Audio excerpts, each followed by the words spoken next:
Yo, that, what's going on, man? You know who it is, you know what it is. It's your boy Fully Fresh, aka the General here reporting for duty, man. Let's get into some things, man. First of all, shout out to all of y'all that did it, but who has not have done it yet, hit that sub button, man. I appreciate it daily, man.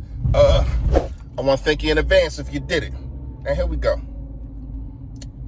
Let's talk about the running back situation. A lot of people have been tying the Philadelphia Eagles to Leonard Fournette again. Me personally, I just think it's something to talk about. Who knows what the Jaguars are going to do with Fournette? It just seemed like it's a lot of dudes that went out of that whole organization. I don't know what's going on, but whatever. Now, when you look at Fournette, I think that he would fit on his team. I'm not even going to lie to you. He's an in-between tackle. He's a power back that we need and we don't have. And he got some veteran in him. I think this is going into his fifth year, right? Yeah, he came out with Carson Wentz and all of them, right? All right. So, I like Fournette a lot, man. But it's somebody that's underrated, not really underrated, but a sleeper that I feel as though we can get. And I feel as though Leonard Fournette might cost you a third-round pick or something like that. The guy I'm about to bring up, probably get for a fifth, or probably a player.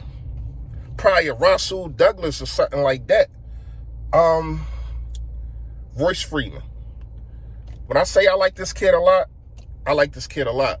The reason that I'm saying that, I feel as though he can be available. Who knows, maybe he's not. But I feel as though he can be available because of Denver acquiring Melvin Gordon. So with them acquiring Melvin Gordon, they got their power back. Melvin Gordon kind of like not really all-around back, but he can do a lot more than just be a power back, but that's the power back. So for them to have the two kind of the same guys, I feel as though they might be willing deal, man. And what is how we always do. The media always clamor for him. Hold on, why am I drawing so foggy? We good? Yeah, we good. What is how we always do, right? The media always clamoring him to get one player, and what does he turn around and do? He gets another player that nobody really was thinking of. So I'm just trying to be ahead of the curve and look at other aspects of the game. When you break down Royce Freeman, man, in college, played in the Pac-12 in Oregon. Still leads played 2 years ago. Still leads the Pac-12 with rushing touchdowns at 60 in his career. So 60 rushing touchdowns. Last year he had, I want to say 500 yards. The year before that he had 480, something like that. But he was splitting the ball.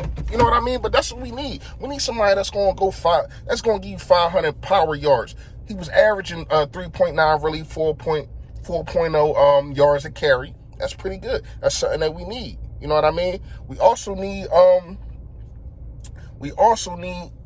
your lightning to your thunder to your lightning, whatever you want to call it.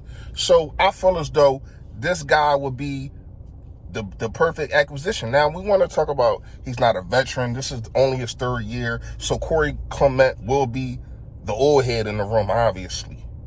But I still like this move, man. I really like this move. And it ain't like he's just a one-trick pony. He can catch the ball out the backfield. But this guy's big. He's a 6 foot, 240. That's something that we need in between them tackles, man.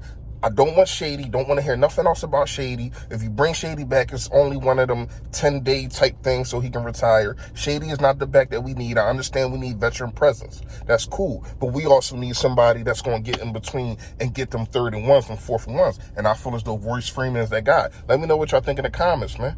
First half of the video over, but second half is coming up.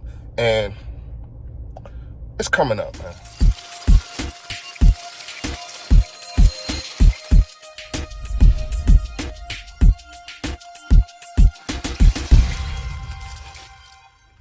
You see it went on East Baltimore Pike, man. BBC Bodybuilders Collision.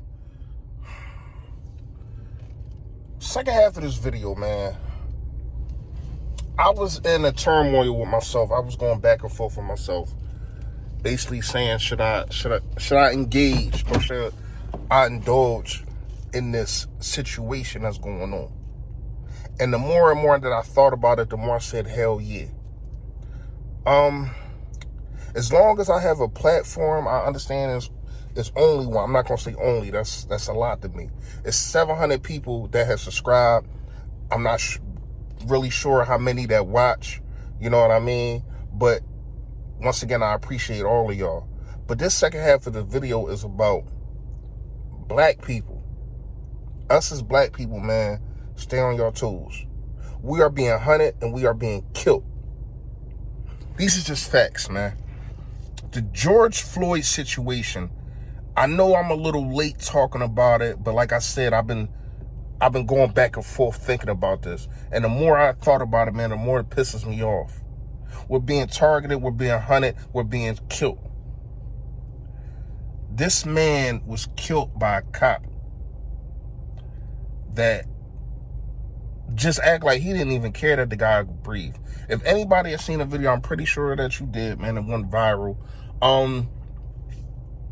The dude saying, I can't breathe, you're going to kill me. I cannot breathe. And he continuously sticks his knee in his neck. And not only that, he sticks his knee in his neck. And he's just sitting there with his hands in his pocket like, yeah, I can do that. For what? The dude is already in handcuffs. He never resisted arrest at all. And what makes it more disgusting, you got 3 other officers just sitting there. Not like, yo, what you doing? You tripping. And here's the thing. If it wasn't a video, dumb officers would still be working right now about to do it to somebody else. You know what's crazy? When somebody like me, and I'm not just saying because I'm black, I'm saying somebody like me, somebody that has been in the system, somebody that has did wrong things. I did wrong things, man. I've been to jail. I got over 8 years in 8 years of jail under my belt, and it's nothing to brag about. I'm just telling you the kind of man that I'm talking about, or the kind of person that I'm talking about. They say innocent until proven guilty. But then when you look at somebody like me, they throw you in a jail cell from the rip if I kill somebody. It ain't no, oh, we're going to wait. You're guilty until you prove yourself innocent. Now, just because this man is a cop, and what does it take to be a cop? You fill out some tests, you don't get in trouble. You fill out, you fill out some tests, you do some physical tests, stuff like that. And that makes you better than me? So now you can go around just killing people.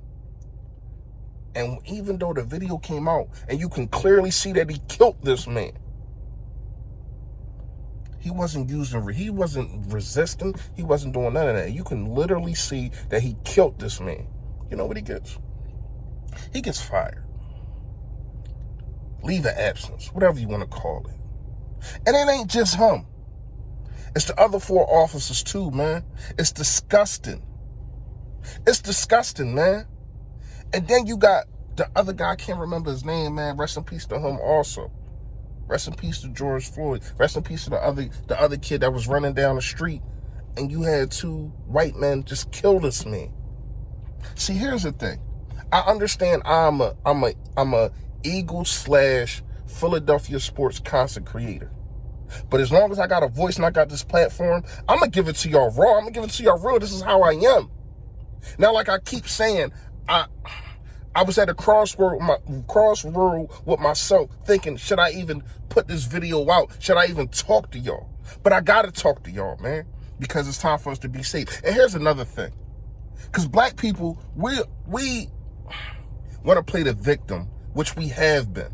But we do it for the wrong reasons. It's a riot that was going on in Minnesota, right? Minneapolis, right? Now, instead of people doing things for the right reason, coming together and, even though, it ain't got to always be peaceful. I understand that. But instead of coming together and being like, you know what? We're going to stand for something and not fall for anything. What do? Y'all start y'all making an excuse to go in the store and start stealing stuff. Now they look at it like, look at him. Look at him. Making us look bad. See, we take 2 steps forward with the protesting, but then we take 5 steps backwards because you start stealing stuff. And it's not all the black people, and you know what I mean? It's not like, it was probably a handful of them, but that's all it takes. That's all it takes. It only takes one bad apple, it only takes one bad grape out of the bunch for them to throw the whole bunch away. Stay woke, y'all. I know y'all know my slogan usually is stay Philly, stay fresh, but I just need y'all to stay woke and stay safe, man. I'm out of here.